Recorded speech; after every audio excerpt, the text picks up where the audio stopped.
Welcome back for another video. It's looking like a divisive GW17 between the Haaland holders and the sellers, and some other potential injuries and rotation to navigate. Let's see what the experts are doing this week. If you're new around here, this is a weekly series throughout the entire season, looking at the experts' transfers, captaincy, the experts team and more. Hit subscribe so you don't miss out. Kicking off with a manager highlight, and Matthew Higgins is up to 2.6k overall with a huge score of 67 last weekend. Very tight at the top of the experts league with 7 in the top 10k now and lots just a couple of points outside.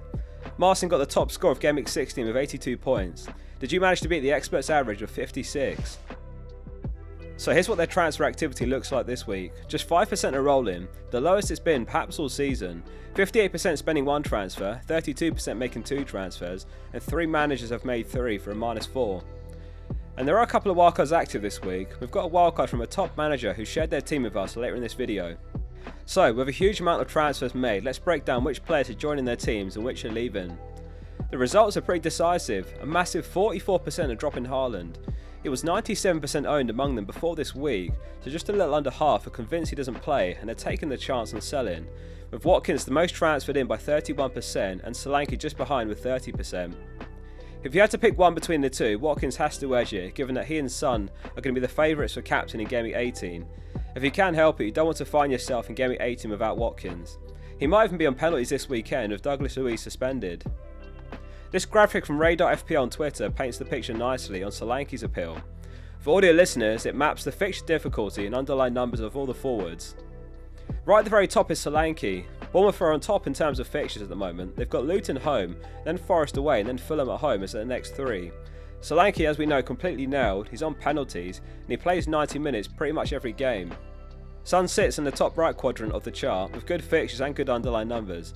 Absolutely not too late to get him, and it's a very good transfer this week. You still get 4 fixtures out of him before he leaves for the Asian Cup. 18% are transferring Son in, who is their 4th top transfer, and it's Spurs teammate Pedro Porro above him with a significant 28% picking him up. He's playing out of his mind at the moment, and in Maddison's absence he's on set pieces as well. Since Maddison's injury he's top in the league among all defenders for chances created, shots taken, touches in the penalty area and expected goal involvement. James is being sold by 5% and Pedro Porro the perfect replacement for James at the same price. James sadly injured for a minimum of 3 months.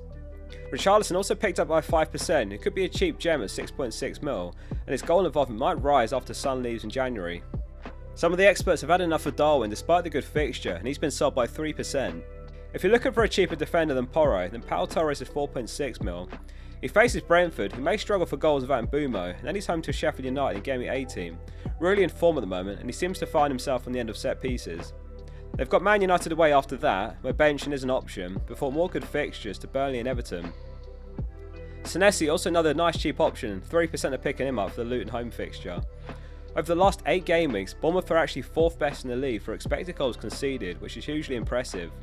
No transfers in for Gordon despite the fixtures, and quite rightly, he was forced off during the Milan game. Isak replaced him at 60 odd minutes. Reportedly a tight hamstring the cause of the substitution, so his place in the starting 11 this weekend looks in doubt. Worth holding though given the good fixtures after this weekend, and he could still play. That said, 3 have sold him, 2 of which could be those on wildcards. No sales for Trippier despite his suspension. Among the entire player base, he's the 2nd most sold player after Haaland with just over 500,000 sales. Very interesting reading when we look at the experts' transfer activity this week. Just over 500,000 have sold Haaland as well, which represent about a 5% drop in his overall ownership, but in the experts' data it's a massive 44%. If he does indeed miss Game Week 17, then that's the sort of massive edge you can get from this data. It also goes without saying that it's a high risk move. City are home to Palace, which has goals written all over it. Alvarez's stock goes way up if Haaland misses that one. Moving on to the chip usage and then the wildcard team. So here's the chip landscape among the experts. 90% have wildcarded now, and a couple have got theirs active, which leaves just 2% with the chip still intact. Game Week 20, the last opportunity to use it, is just a couple of weeks away, after which point we get our second one. So FPL Spaceman's got his wildcard active.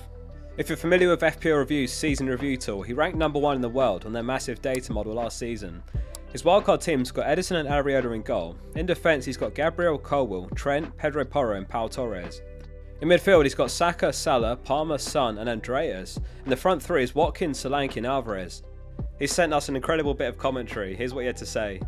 As the likelihood of double Game Week 20 started to drop as we got ever closer without any announcement, wildcarding ahead of the blank rather than after it began to make more sense for my team. I'm sure Wildcard 19 or 20 will still be popular, but I can see the benefits of pulling the trigger now, so here we go. Goalkeepers have been one of the main talking points for some of my fellow managers on Wildcard 17, but who can overlook the mighty Edison Santana de Mares? He's hurt us in the past with late goals conceded from half chances, but I'm ready to get hurt again. Areola or Dubravka are probably fine to pair with him as a cheap keeper to cover blank Gameweek 18, or maybe Leno or Neto if you've got a bit more budget. As Andy Martin says, Trent Alexander-Arnold is the best asset in the game, easy choice. I've held Gabriel all the way since Gameweek 1, he can stay for sentimental reasons. Pedro Porro is very attacking, and Colwell and Power cheap routes into decent defences with good fixtures. Mo Salah stays for his hat-trick against Man United this weekend. He and Son look great all the way until they head off for AFCON in the Asia Cup, where I'll have to move them on, but that will free up lots of budget for flexibility. Starboy Saka means I've got cheaper midfielders to fill the squad, so proficient penalty Palmer and adept assist Andreas come in. Who needs Erling Haaland when you can have Dominic Solanke for half the price? Bournemouth are due a penalty any day now, and I'll be there to celebrate. Alvarez is back to being a game breaker while Haaland's on holiday in Spain, which leaves just enough money for Ollie Watkins, whom I have enjoyably owned every week this season apart from his 23-point haul versus Brighton. Everyone is welcome in my no Haaland sofa fort. Copper me at your peril, and good luck everyone. Thanks very much for sending in, ladies and gentlemen, FPL Spaceman. Hope the wildcard works out.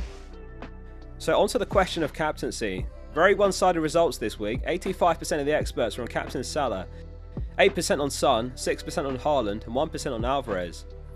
In the last 7 meetings between Liverpool and Man United at Anfield, Liverpool have got a total of 20 goals, Man United have got 1.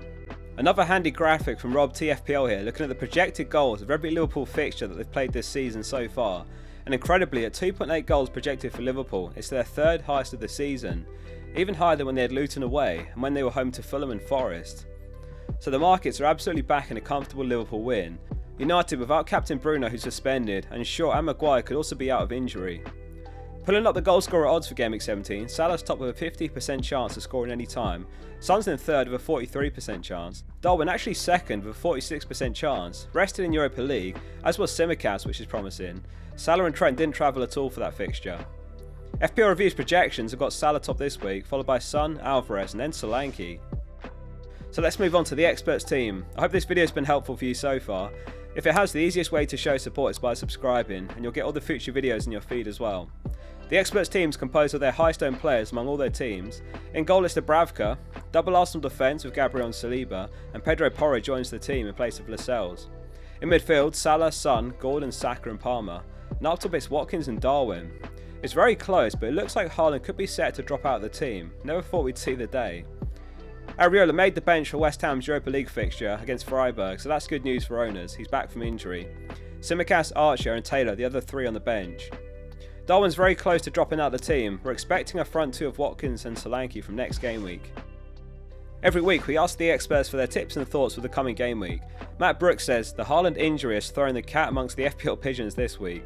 With City blanking the following week due to the Club World Cup, this is a massive boost to those with the first wildcard remaining who can sell Haaland ahead of the Palace, with him looking unlikely to make that game, and then bring it back for Gameweek 19 or 20.